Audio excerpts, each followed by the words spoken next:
What's good, everyone? Welcome to the Cantrip Advisor on the Manadorks channel. I'm Mike. On this episode, we've concocted a special deck for you titled Fling, Flang, Flung, where all we want to do is fling our creatures at our opponent's faces.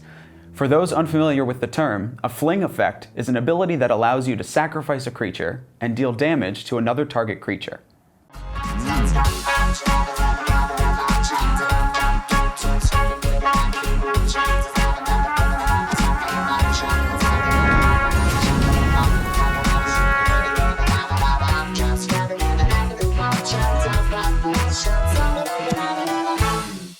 Leading the charge in the command zone is Shimatsu the Bloodcloaked.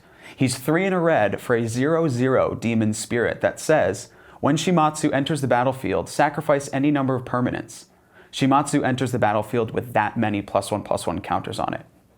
Here are our main strategies with this deck. We're going to build up our board state, cast our commander, and sacrifice as many permanents as possible, and then fling it at whatever or whoever we want.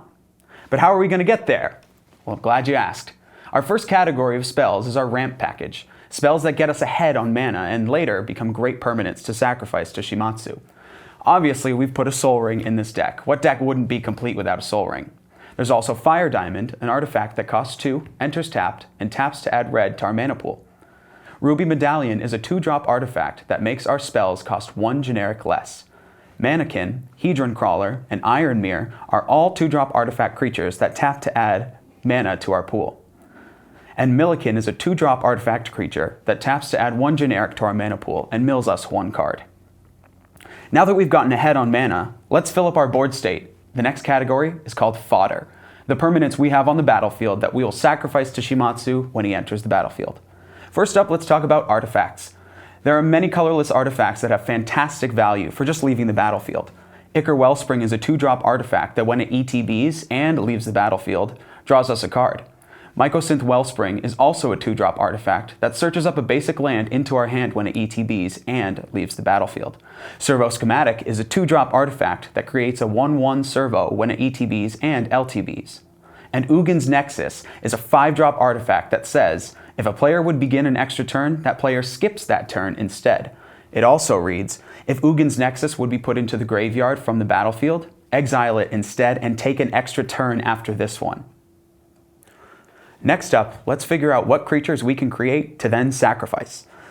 Dragon Fodder and Krenko's Command create 2 1/1 goblins for only 1 in a red, and Hordling Outburst creates 3 tokens for 1 and 2 red. Siege Gang Commander is 3 and 2 red for a 2/2 goblin creature that creates 3 1/1 goblins when it ETBs.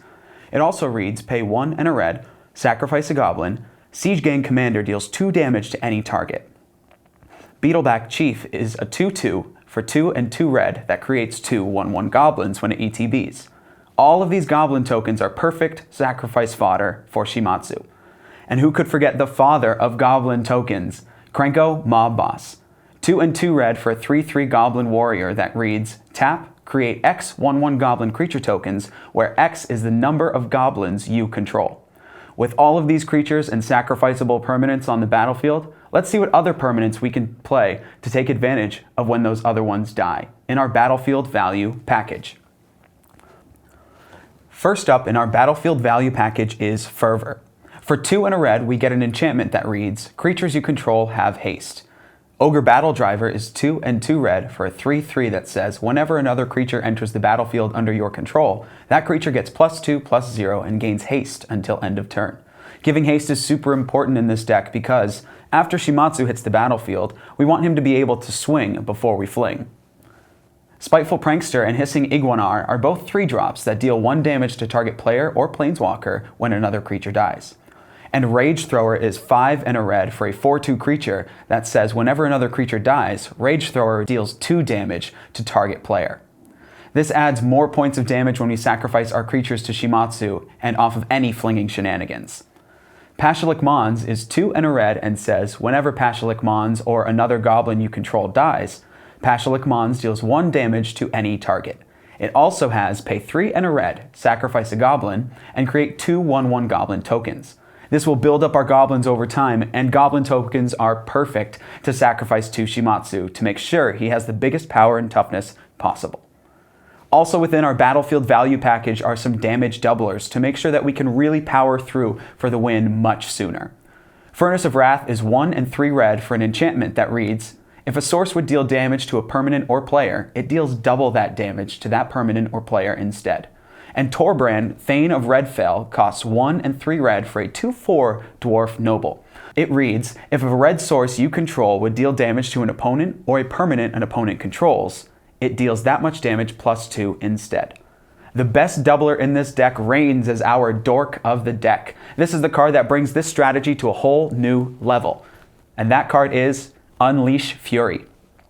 Unleash Fury is 1 and a red for an instant that says double the power of target creature until end of turn. This card plays a massive role in this deck. This is what takes a 20 power Shimatsu to a 40 power Shimatsu. This can end games quickly and efficiently.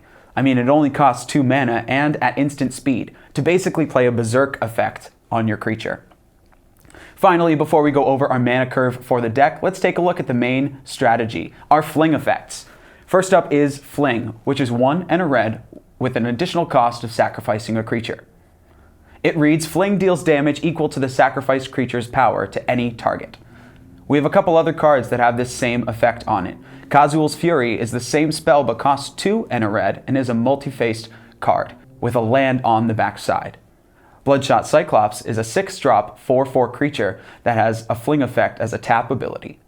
Rupture is 2 and a red for a sorcery that reads, sacrifice a creature, Rupture deals damage equal to that creature's power to each creature without flying and each player. Stalking Vengeance is a 5/5 creature with haste that says, whenever another creature you control dies, it deals damage equal to its power to target creature, player, or planeswalker. This could give us potential to eliminate 2 players from the game with this on the battlefield, a fling effect, and a large enough Shimatsu. And finally, Fatal Frenzy is 2 and a red for an instant that says, until end of turn, target creature you control gains trample and gets +X/+0, where X is its power. Sacrifice it at the beginning of the next end step. After we cast this spell on our 20/20 Shimatsu, we swing at an opponent with a 40/20 with trample to knock them out. Then fling Shimatsu at someone else when the time comes. Now let's move on to our mana curve for this deck. It makes its peak at 2 with 20 spells that cost 2 mana. That's all of our fling effects, token creators, and artifacts.